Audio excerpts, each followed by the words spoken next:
Nós vamos começar o quarto trimestre de 2021 das lições bíblicas O Apóstolo Paulo, lições da vida e ministério do apóstolo dos gentios para a Igreja de Cristo. Então eu te convido para a nossa lição de número 1, com o título O Mundo do Apóstolo Paulo. Então nós vamos estudar como era o mundo, naquela época, e como Deus, o nosso Deus, prepara todas as coisas, porque a vontade do nosso Deus é que todos os homens se salvem e venham ao conhecimento da verdade. E Paulo foi um grande instrumento nesse sentido. A lição de número 1, o mundo do apóstolo Paulo, textuário. Disse-lhe, porém, o Senhor, vai, porque este é para mim um vaso escolhido para levar o meu nome diante dos gentios e dos reis e dos filhos de Israel. Atos capítulo 9, versículo 15, quando Deus chama o apóstolo Paulo e converte aquela alma. Verdade prática, segundo a sua soberana vontade, Deus usa as circunstâncias para fazer uma grande obra. Então, Deus sempre está e sempre estará no controle de todas as coisas, viu? Leitura bíblica em classe se encontra em Atos capítulo 26, versículo 1 ao 7. E o objetivo geral dessa lição é saber como o mundo de hoje é uma porta aberta para o evangelho. Então nós vamos ver que o mundo daquela época foi uma porta aberta, no caso para o apóstolo Paulo, e o mundo de hoje também é uma porta aberta, no caso para você, para mim, e para que a igreja seja dinâmica, evangelizadora e possa levar esse evangelho de salvação a todos os quatro cantos deste planeta. Introdução. O assunto deste trimestre é a vida do apóstolo Paulo. Para compreender melhor, veremos como era o mundo que o apóstolo atuava. Por isso, o texto áureo desta lição apresenta como Paulo foi vocacionado para levar o nome de Jesus diante dos gentios. Então, essa história está lá em Atos capítulo 9, Primeira parte da lição, o mundo de Paulo no Império Romano. No item 1, entendendo a origem de Paulo. Há poucas informações concretas acerca da vida cronológica de Paulo, como sua data de nascimento, formação cultural e religiosa. Mas o que nós compreendemos ali, de algumas passagens bíblicas, geograficamente, Paulo, então, ele é nascido em Tarso, capital da Cilícia, e o nome dele, Paulo, é o nome romano, enquanto que Saulo é o seu nome, então, hebraico, E Paulo é o nome romano. E onde ele nasceu ali é a capital da Cilícia, que ficava nas margens do rio Cídnus, na Ásia Menor. Sobre o seu nascimento não temos a data precisa, talvez, ele tenha nascido aí por volta do ano 5 antes de Cristo. Dessa forma, quando o Senhor foi crucificado, Paulo poderia ter entre 30 e 35 anos de idade, viu? Então, isso é uma data provável, e eu sempre digo que há coisas que a gente está estudando, que a gente diz que pode ser, essas coisas geralmente são coisas que não diferem na salvação, viu? Então não briga, não discuta nada com as pessoas que não seja uma doutrina fundamental. Doutrinas fundamentais são aquelas doutrinas que diferem na salvação, que não podem ser mudadas. Outras coisas, existe até mesmo coisas que são até especulações, E que a gente fala didaticamente para que a gente possa ter esse conhecimento. No item 2 aqui, a geografia do mundo de Paulo. Geograficamente, o mundo gentílico estava sob o domínio do Império Romano. Então, naquela época ali, o governador Tibério, esse governador governou entre o ano 14 e 37 da nossa era cristã, depois de Cristo. A dimensão geográfica do Império Romano era muito grande, viu? Permitia excelentes possibilidades de viagens missionárias. Segundo os informes da história, a malha viária abrangia em torno de 300 mil quilômetros quadrados e 90 mil quilômetros apresentava condições excelentes para viajar. Então, olha só em que condições Deus chama o apóstolo Paulo, em que condições Jesus nasce ali, durante o Império Romano, onde tinha boas estradas para a evangelização do nome de Cristo, e daqui a pouquinho vamos ver sobre a língua que atuava na época, que era uma língua que era predominante, aonde foi escrito o Novo Testamento, E você vê ali então que essa facilidade, tanto de locomoção como da língua, para que se propagasse o evangelho de Cristo. Também navegações, Paulo também fez o evangelho através de navegações, E sofreu naufrágios. Tem muitas histórias dele na Bíblia e são maravilhosas. No item 3 aqui, Paulo chamado para os gentios. Atos 9 mostra em sua infinita sabedoria a presciência de Deus. separando o apóstolo Paulo aqui, né, e chamou ele a partir de uma experiência impressionante, uma experiência espiritual impressionante. Então Paulo, ele é chamado aqui, a gente observa, de uma forma diferente que foi chamado os demais apóstolos, né? Então, nessa forma sobrenatural que Deus o chama e faz este milagre tão grande na vida deste homem se torna um grande evangelizador, viu? Ele soube que seu apostolado, não se daria em Jerusalém, que já tinha Pedro, Tiago, né? Que o Tiago, irmão de Jesus, que foi o presidente ali do Concílio de Jerusalém, que nós vamos ver isso em lições posteriores. Então ali já estava Pedro, Tiago, João, além dos demais apóstolos. Então Paulo, ele tinha essa consciência que Deus o chamou para levar a palavra aos gentios, viu? Mas aí está dizendo ali, né, no versículo, ó, mas levanta-te e põe sobre teus pés, porque te apareci por isto, para pôr por ministro e testemunha. Isso aqui, o apóstolo Paulo fazendo a sua defesa, dizendo que ele tinha consciência do que ele tinha que fazer. Ele tinha que ser testemunha e levar essa palavra aos gentios, né? E ele próprio ali em Romanos capítulo 1, versículo 1, ele está dizendo apóstolo entre os gentios. Então ele ali defendendo o seu apostolado, né, a carta aos Romanos, ele se intitula então apóstolo dos gentios. Nosso Senhor continua a chamar pessoas para o ministério, precisamos estar sensíveis à voz do Espírito Santo a nos chamar. Aleluia. Parte 2 aqui da lição, o mundo cultural de Paulo. A língua mundial daqueles dias era o grego, então o Novo Testamento foi escrito também em grego, viu? Koiné. Então esse grego, essa língua que era tão comum na época, Paulo falava essa língua, além de falar o hebraico e aramaico. Então Paulo tinha essa grande facilidade e era uma língua que no todo o Império Romano era a língua que predominava. É como se hoje nós falássemos, né, disséssemos assim que quem fala inglês, ele pode viajar para qualquer parte do mundo, inglês, francês, espanhol, e até citou outra língua aqui, o autor da revista, o mandarim. Então, se Paulo vivesse no dia de hoje, provavelmente não. Ele falaria fluentemente o inglês e, no mínimo, espanhol. Ele poderia, então, sair evangelizando aos 4 cantos deste mundo, viu? Então, nós temos que aproveitar as situações para evangelizar. Hoje, através do celular, você tem tradutores, né? De fácil acesso, para que a gente leve a mensagem, fale desse amor de Cristo e, principalmente, para que a gente possa viver esse Cristo maravilhoso e que nos impulsiona, o Espírito Santo nos impulsiona a levar esta palavra, viu? Então Paulo teve uma formação básica em Tarso e posteriormente foi levado por seu pai, que era judeu e pertencia ao grupo dos fariseus em Jerusalém, para aprender e conhecer profundamente a Torá, aos pés do rabino Gamaliel. Então Paulo era um homem preparadíssimo, viu? No item 2 aqui, o mundo preparadíssimo, estou falando no sentido humano, ele era estudado, cheio de faculdade, cheio de conhecimento, no sentido humano, tá?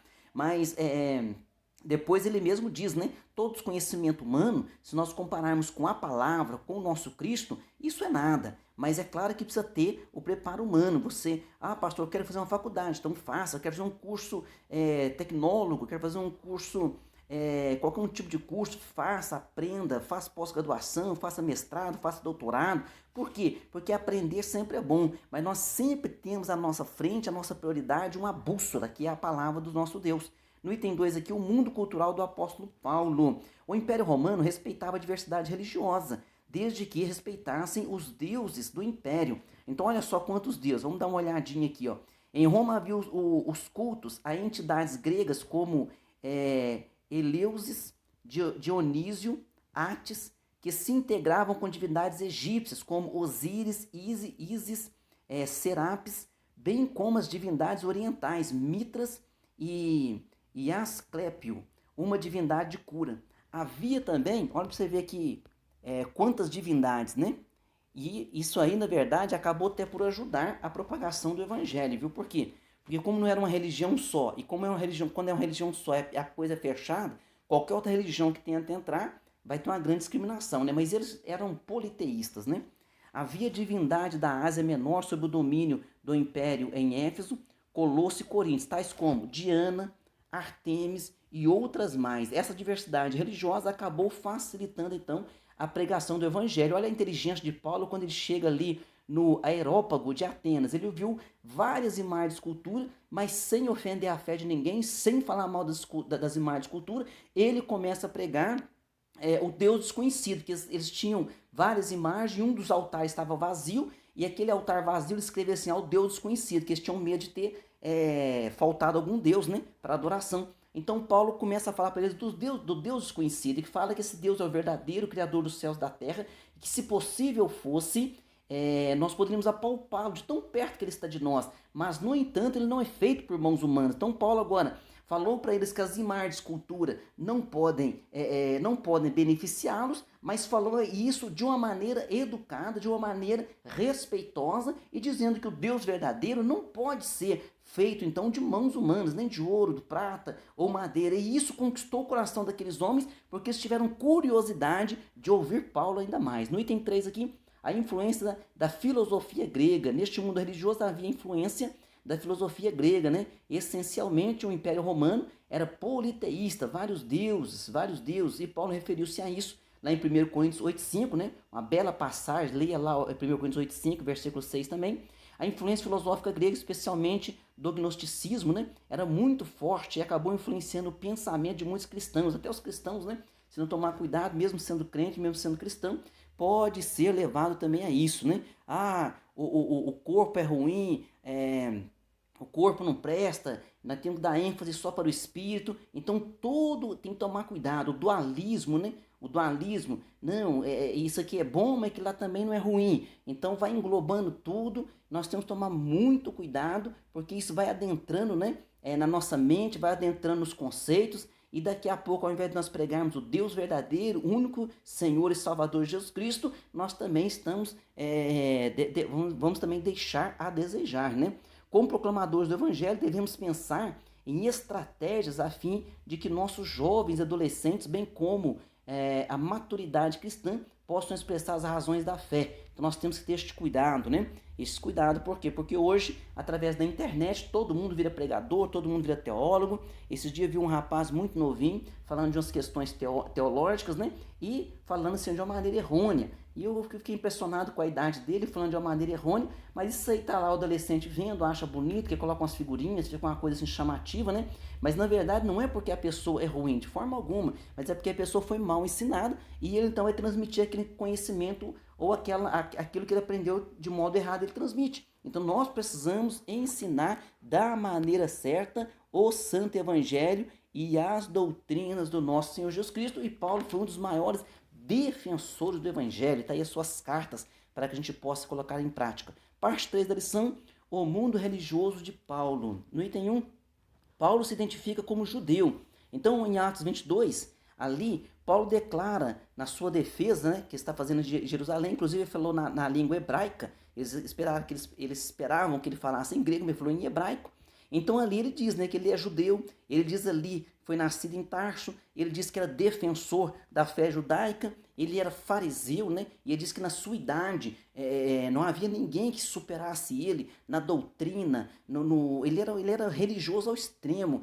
Paulo, ele era dedicado à religião, dedicado na seita dele ali, na facção do judaísmo, tinha várias facções, dentro das facções tinha os fariseus, então dentro ali dessa facção, ele era, vamos dizer assim, aquele que mais se destacava, e ele falou isso aqui em sua defesa, né?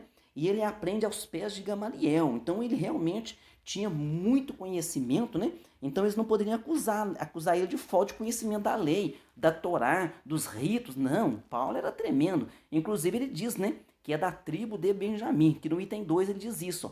Paulo foi criado dentro da fé judaica, então ele era religioso ao extremo, diz aqui, ó, ele era um religioso extremamente zeloso, no sentido de cumprir piamente a lei de Moisés.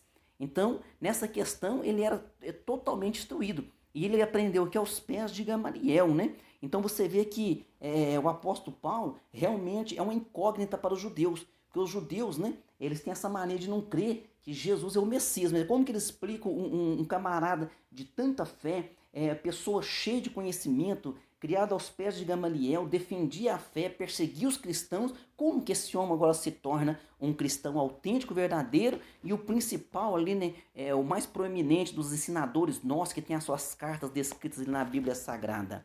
Então, realmente, agora outra coisa, da mesma forma que Paulo ali pregou, nós temos que entender, né, Da mesma forma que tinha as estradas boas, o idioma, vamos dizer, mundial da época ali, o grego, o mundo de hoje é esse mesmo palco que o Espírito Santo preparou para que preguemos o Evangelho com a graça de Deus. Então abre a tua boca, pregue o Evangelho, fala do amor de Cristo e fale sempre com amor, que Deus vai ajudar a cada um de nós, né?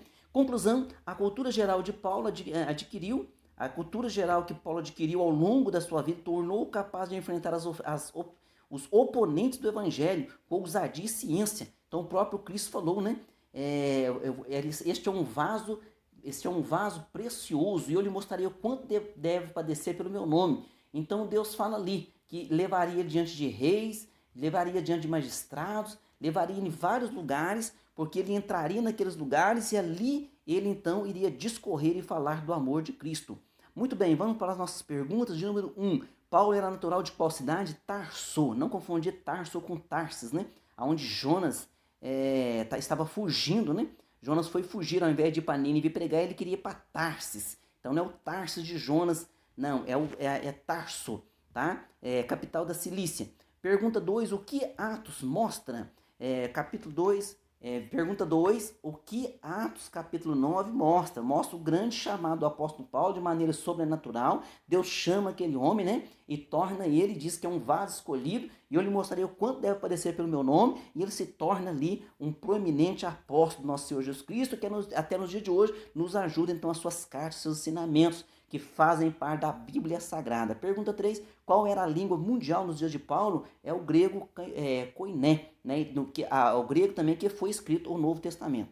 Pergunta 4, como Paulo declara a sua fé lá em Atos capítulo 22, ele declara a sua fé dizendo que ele é judeu, né, fariseu e é da tribo de Benjamim. Pergunta 5, a quem se restringiu o mundo missionário dos primeiros apóstolos? Então os primeiros apóstolos que foram chamados por Cristo, eles estavam restringindo o seu apostolado, eles estavam restringindo a Jerusalém, né? Por isso então, depois daquela grande perseguição, começou a ser esparramado, vamos dizer assim, espalhado pelo mundo afora, e o evangelho de Cristo crescendo, mas no início eles ficavam ali em Jerusalém. Paulo entendeu que ele era para as nações, para os gentios. Amém? Que Deus abençoe você. Estamos agora no 4º trimestre aprendendo mais e vamos aprender com a vida do apóstolo Paulo e procurar colocar em prática os seus ensinamentos. Amém? Deus abençoe você e sua família. Até a próxima aula.